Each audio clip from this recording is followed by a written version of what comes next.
Our adventures bring us to the moon Kreet to take on the local pirate captain. We stumble upon a secret military research facility.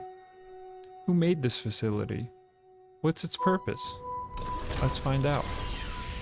Curious. These are United Colonies markings, but we are in Freestar Collective space. It then stands to reason that this was once a secret UC facility. A secret UC facility here? But why?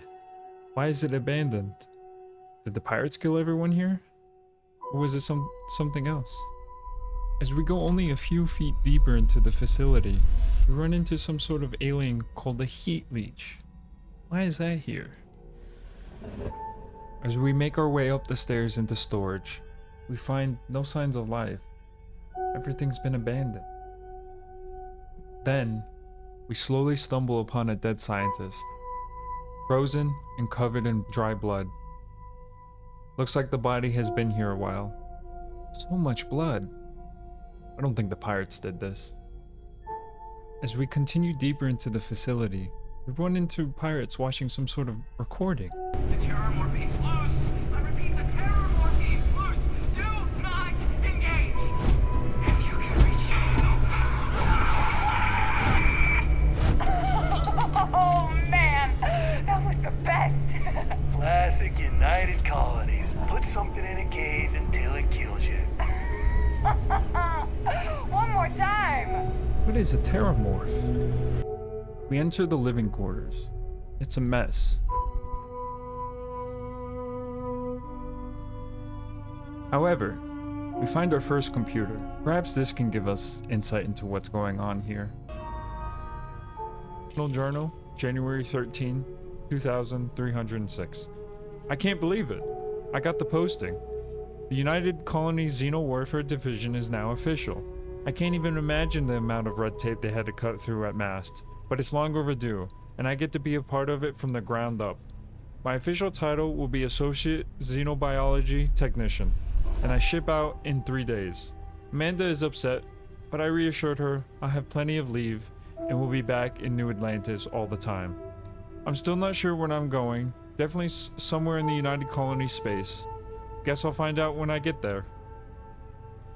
Candidate 1, Hayden Wynn, Personal Journal, February 6, 2306. We got our first extraterrestrial candidate today, what appeared to be an alien form of Lecauga venusta, essentially a giant spider. Michelson, in full protective gear, attempted to attach the Neural Control Interface, NCI. Our security detail is still trying to remove him from the cocoon, and we had no choice but to put down the creature. A minor setback. None of us expected success on the first try. I heard Dr. Powelson tell the others that a detachment of United Colonies Marines is scheduled to deliver another creature next Thursday. Astra Specimen. Hayden Wynn, Personal Journal, May 5th, 2306. I'm not sure how they managed it, but the UC Marines actually managed to bring us an Astra. It's not that the Astra is a terrifying beast and natural predator. Those are both exceptional and wonderful qualities and essential to the work we're doing here. It's that the Astra is native to the planet Aquilia in the Cheyenne system. Aquilia, home to Aquilia City, capital of the Freestar Collective. Leave it to a group of ground pounders to grab a candidate right from the enemy's backyard. Though, it does beg the question, have Freestar Collective scientists managed to weaponize their greatest natural predator? If so, our timetable just got accelerated. Trial failure. Hayden Wynn, Personal Journal, May 7, 2306. Any fears that our Freestar Collective counterparts have managed to weaponize the Astra have been completely dispelled. After the Michelson debacle, we determined the NCI should only be attached under full sedation, so that wasn't an issue. Problems started immediately afterward.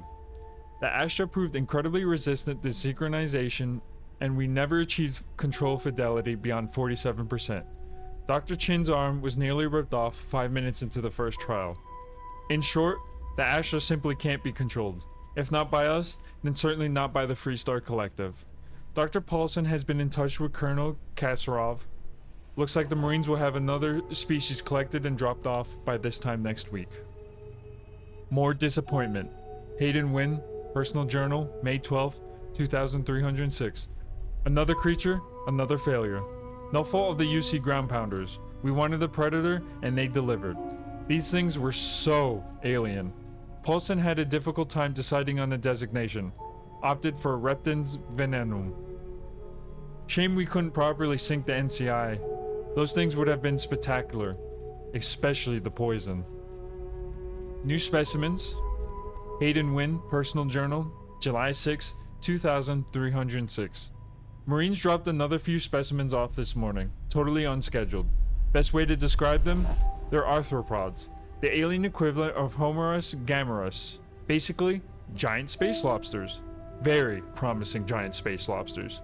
I'm not entirely sure where the UC grunts found these particular test subjects. Some godforsaken backwater rock, I imagine. After the third or fourth unsuccessful trial, I stopped asking. None of those earlier species could be controlled with any reliability.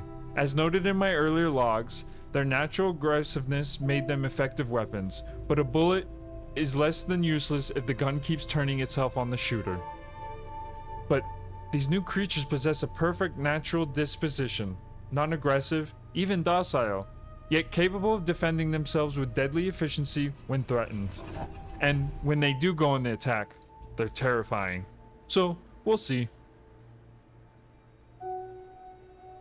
Relocation. Hayden Wynn, Personal Journal, August 1st, 2306. We're moving! Packing up shop and transitioning the entire operation. It happened so fast, my head is spinning. The work on the arthropods has been so successful, we're actually relocating to their homeworld. We'll have an unlimited supply of creatures for the Xenowarfare division. I've been named Senior Xenobiologist. That means I'll be running the entire facility. My first instinct was to tell Amanda. I'm still not used to her not being here. I'll give Michelson credit. The guy really went to bat for me. He let the masked brass know that it was my work tuning the neutral control interface that was instrumental in controlling the arthropod. I guess Paulson is being forced to retire. Good riddance. This lab was used to manipulate Xenos into weapons of war. It had such great success that Dr. Wynn got a promotion and was relocated to Kreet to further study the arthropods. We make our way into the main laboratory. In the main laboratory, we find another dead scientist covered in blood. What seems to be a large alien body part.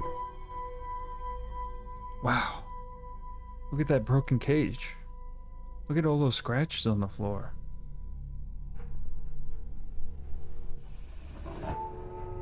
And on the walls too. Whatever was in here must have been massive. We even find more scratches on the equipment. Another dead scientist, dragged and covered in blood.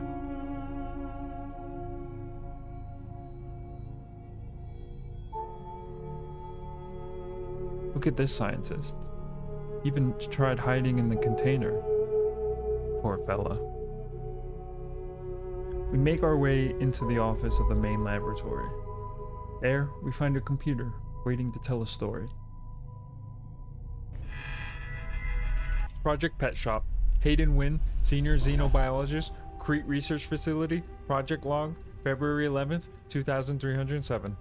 My staff and I just arrived this morning, and I'm not surprised to find the facility completely operational. As usual, the United Colonies spared no expense. It's all very exciting. Inspirational, really, knowing you have the full support of the decision makers.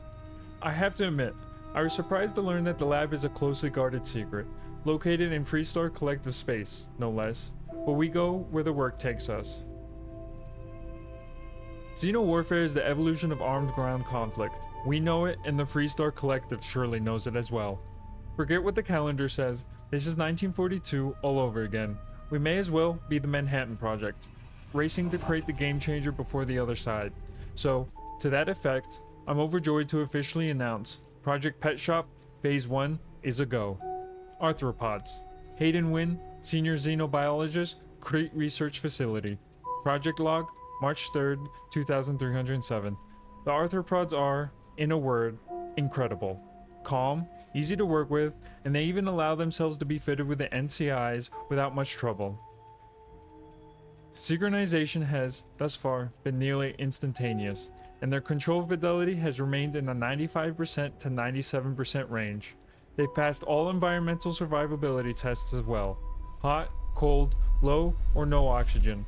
I'm pretty sure these things could operate effectively in any environment. Most promising is how well they've already integrated with the Red Devils, who have joined us for a period of extended training. After all, they'll be leading the creatures into combat, so it's critical they establish a war bond. Success!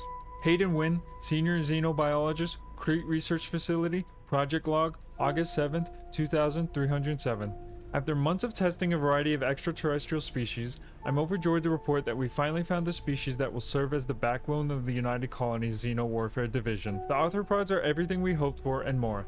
Imagine a pack of alien beasts suited to any terrain, capable of instantly obeying any command. I've designated these beasts Obedientes Pes, but we just call them Stalkers. I think it may finally be time to crack open that bottle of Chateau Avion 2170. The Red Devils, Hayden Wynn, Senior Xenobiologist, Kreet Research Facility, Project Log, August 12, 2307. The Red Devils' progress with the Stalkers have been nothing less than amazing. Now I see why they're so highly regarded in UC military circles. None of the rah-rah bullshit you see with the regular grunts. These are focused professionals. After another week of training here in the pet shop, I'm confident they'll be ready for a live test in the field. Mikkelsen suggests I contact Colonel Kasparov and find out where his Marines grabbed that spider from earlier trials. He wants his compluence, but then it would make for a great trial. Written just a year later, these logs show how the UC Red Devils have been performing extremely well with the Xenos. Wynn believes his research to be a war decider, just like the Manhattan Project. We find another scientist, tightly gripping a biological tube. But why? Is the Terrormorph weak to some sort of chemical? From here, we move on to the second laboratory. More dead scientists. More scratches. The Terrormorph made short work of these poor individuals.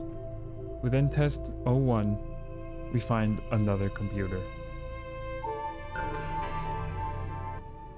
War. Hayden Wynn, Senior Xenobiologist, Kreet Research Facility, Project Log, January 5th, 2308. We're at war.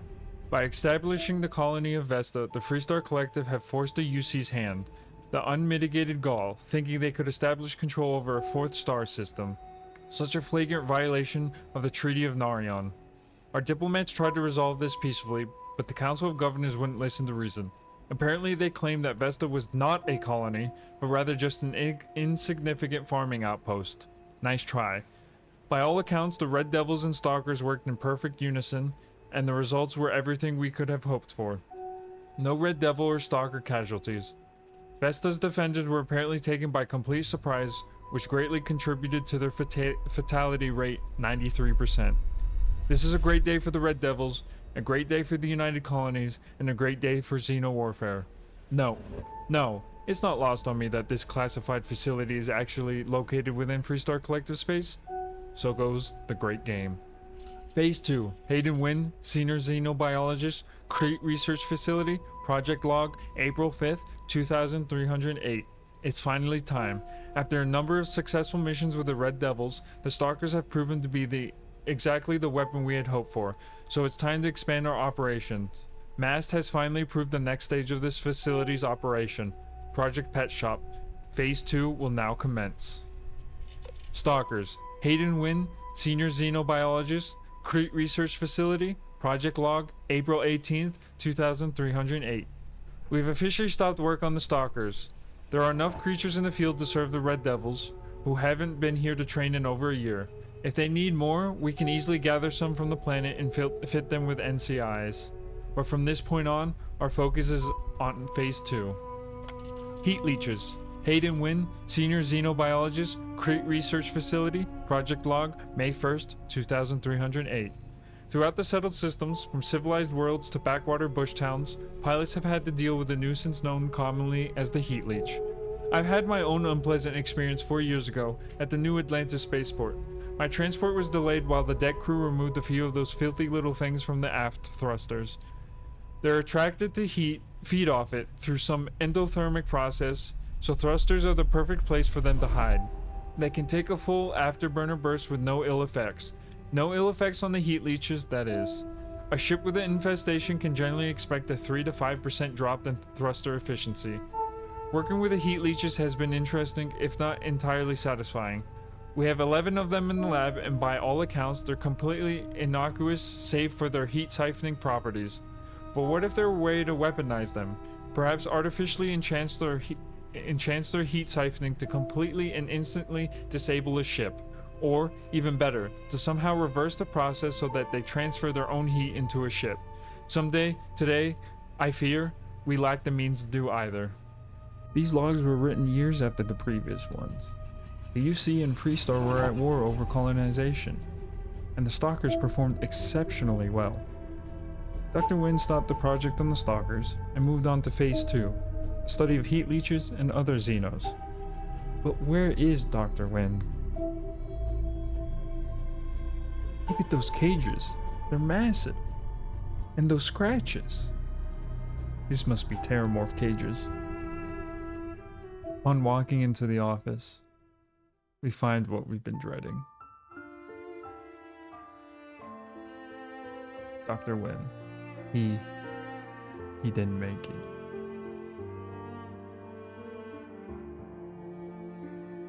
Within his office, we find another computer. Terrormorph specimen.